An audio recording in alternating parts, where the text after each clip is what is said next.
মুসুর ডাল আমরা অনেক রকমভাবে খেয়েছি, একবার এরকম হাতে মেখে বানিয়ে দেখুন, এটা খেতে জাস্ট অসাধারণ। গরম ভাত, রুটি, পরোটা সবের সঙ্গেই খাওয়া যায়। আর এটা এতটাই টেস্টি হয় যে একবার বানালে আপনার বারবার বানাতে ইচ্ছে করবে। তো চলুন তাহলে দেখাচ্ছি। এখানে একটি বাটি নিয়ে নিয়েছি, এবার এর মধ্যে 1 কাপ মুসুরের ডাল দিয়ে দিলাম আর দিয়ে দিচ্ছি জল। এবার জল দিয়ে হাতে করে ভালোভাবে চটকিয়ে চটকিয়ে ধুতে হবে। তো এর জলের কালারটি এখন সাদা বের হচ্ছে, আবার জল পাল্টিয়ে ধুয়ে নিতে হবে যতক্ষণ না জলটা পরিষ্কার হচ্ছে। তো আমি ধুয়ে নিয়ে দেখাচ্ছি। তো এখানে আমি ধুয়ে নিয়েছি, এই দেখুন। এবার এখানে আমি একটি কড়া নিয়ে নিয়েছি, এর মধ্যে যে ধুয়ে রেখেছিলাম ডাল মুসুরের সেটা দিয়ে দিচ্ছি আর দিয়ে দিচ্ছি আলু। এখানে একটি মিডিয়াম সাইজের আলু কেটে নিয়েছি আর একটি মিডিয়াম সাইজের পেঁয়াজ, সেটাও দিয়ে দিলাম। হাফ টমেটো নিয়ে নিয়েছি আর 2টো কাঁচা লঙ্কা, একটা পাকা একটা কাঁচা। আলুটি দেখুন আমি এভাবে কেটে নিয়েছি, যেভাবে আমরা আলু ভাজা করি তার থেকে একটু মোটা। এবার এর মধ্যে হাফ চামচ দিয়ে দিলাম হলুদের গুঁড়ো, হাফ চামচ জিরে গুঁড়ো আর হাফ চামচ ধনে গুঁড়ো, আর দিয়ে দিচ্ছি সরষের তেল 1 চামচের মতো দিয়ে দিচ্ছি। এবার এটাকে হাত দিয়ে ভালোভাবে মেখে নিতে হবে, সব কিছু ভালোভাবে মিক্স করে নিতে হবে। এখানে কিন্তু আমি নুন দিইনি, নুন এখন দিব না। নুন দিলে আলু পেঁয়াজ থেকে অনেক জল বের হবে, তাই এখন দিব না। এবার আমি এটা গ্যাসে বসিয়ে দিয়েছি, গ্যাস অন করে দিয়েছি। এবার এগুলি একটু ভেজে নেব, 1 মিনিটের মতো ভেজে নিলেই হবে।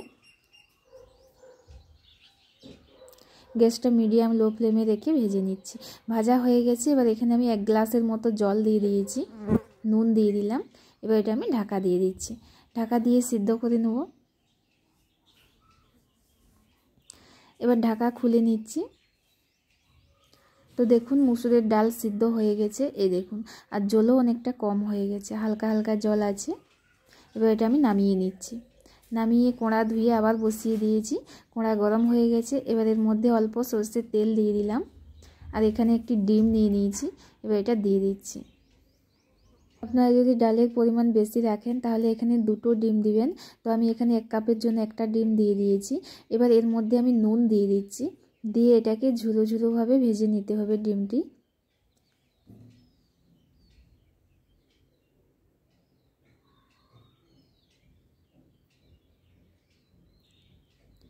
এটা ভাজা হয়ে গেছে, এবার তুলে নিচ্ছি।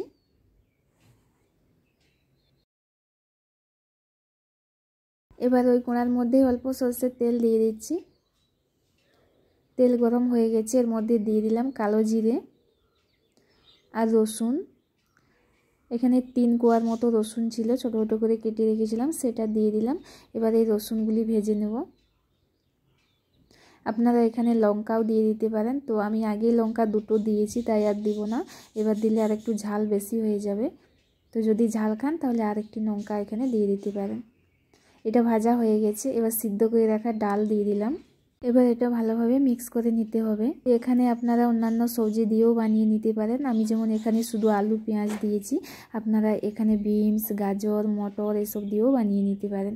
এবার দিয়ে দিলাম ধনেপাতা কুচি, দিয়ে দিলাম ডিমের ভাজা। এবার এটাকে খুব ভালোভাবে মিক্স করে নিতে হবে। এই ডালের মধ্যে আমি এখনও আর জল দিইনি, যেরকম আছে সেরকমই আছে। এবার এর মধ্যে আমি অল্প চিনি দিয়ে দিচ্ছি, চিনি দিয়ে দিলে না এটা খেতে আরও বেশি ভালো হয়। এবার এর মধ্যে আমি 1/2 কাপের মতো জল দিয়ে দিয়েছি। এবার এটাকে আমি কিছুক্ষণ একটু ফুটিয়ে নিব, 1/2 মিনিটের মতো। তো এটা আমার হয়ে গেছে ফুটানো, এবার আমি গ্যাস বন্ধ করে নামিয়ে দেখাচ্ছি। তো আপনারাও এইভাবে মুসুরের ডালের চচ্চড়ি বানিয়ে নিতে পারেন, এটা খেতে দারুণ হয়, ভাত বা রুটি দুটোর সঙ্গে খুব ভালো হয়। তো ভালো লাগলে একটি লাইক করে দেবেন আর শেয়ার করতে ভুলবেন না। তো আজ এখান পর্যন্তই, ধন্যবাদ, বাই।